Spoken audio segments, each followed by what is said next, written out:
All right, can you take us through some of these reforms, particularly the bills at the National Assembly?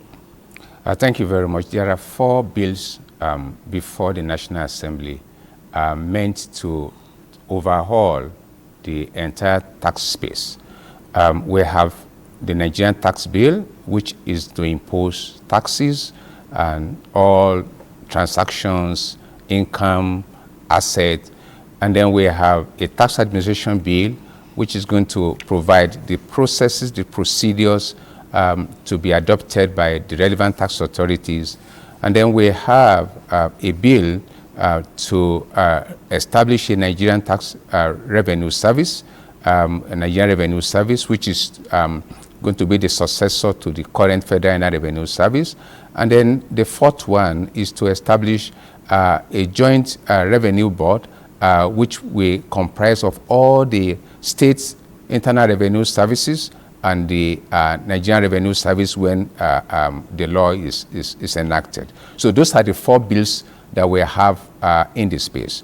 And probably as a background for every Nigerian to understand why this.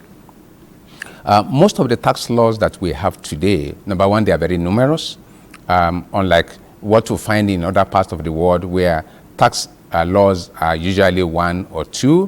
For us, we have several. We have more than a dozen of them. Number 2 is that a lot of the taxes have been with us for a very long time.